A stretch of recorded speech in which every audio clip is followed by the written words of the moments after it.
The lesson. Oh, yeah. When you first got into graffiti, how much of an influence was the music, and what were you listening to when you were, picking up a can and doing your thing? I'm probably very different to a lot of graffiti writers. I really am.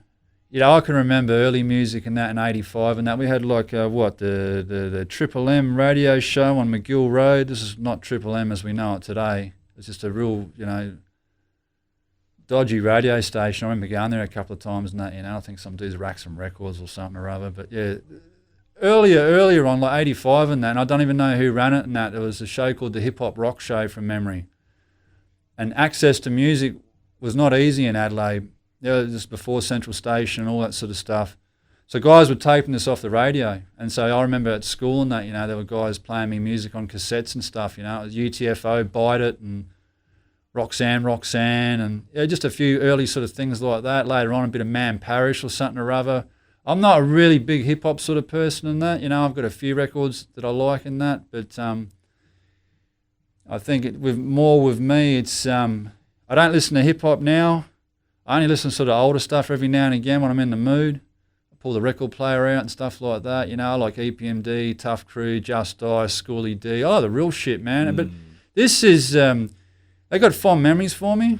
And I when I went to KRS-One and he's doing, that 9mm go bang and all that, I'm just losing my mind, man. I'm thinking of like Rhyme in 1986 and that, hanging out at bloody, the writer's bench at the train station or something or other and that. I'm having flashbacks. I love the music of that era and that because it brings back so many fond memories and that, and certain music reminds me of certain situations and certain people and that. But yeah, I like the tough old shit and that, man. I like scratching and that sort of thing. I love, Grandmaster Flash, and I remember early Grandmaster Flash records and that, your birthday party, I think it was, and stuff like that, like it's just corny as shit, man. But I love that stuff, because again, it's the memories of it and that. So earlier on, there was no music available here, man. You'd be pretty lucky if you could find anything flicking through a record store and that, CC Records or whatever it was, and Andromeda was another one. And the first sort of designated hip-hop sort of record store that I remember was upstairs in Adelaide Arcade, Soul Train.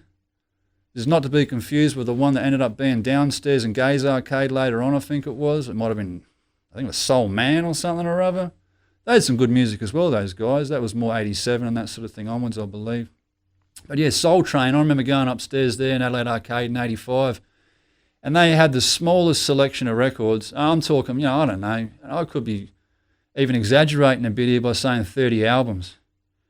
And you just went by the name of the album. You couldn't even play them and hear them or anything. There was, it's just trial by error, that sort of thing. Like, oh yeah, I've heard this one's great or whatever, and you grab it and you take it home and that. That's why I remember sort of, going there with a few mates and that from school and that, Mark Anderson and that, and he bought bloody Grandmaster Flash's birthday party and all this sort of stuff. And yeah, we listened to that sort of stuff every now and again. And then, so it wasn't until later that sort of hip-hop ended up being a little bit more mainstream, and you had the commercial stuff coming in and that, and then eventually Central Station opened up. And but yeah, I'm very different to a lot of other people. I don't really listen to hip hop a lot, and that I really don't. When I was sort of writing in the late '80s and stuff, and that, I like listening to Black Sabbath and stuff, man. I really did, because a lot of old writers and that in Adelaide and that, just old bogans, really, That's that simple. So yeah, we listen to bogan music, man. I still do. I love AC/DC and that sort of thing, and that's great to sketch to and all that sort of stuff. That's what I was listening to. And then, we'll down the track and that, you find out that Scene and all these other guys, they're all listening to the same sort of music, man, doing Black Sabbath whole cars and all this sort of shit, and you go, oh, well, that sort of validates what we were doing, somehow, but yeah, I don't know. I thought that was pretty cool. But people have to realise that, graffiti was around before hip-hop.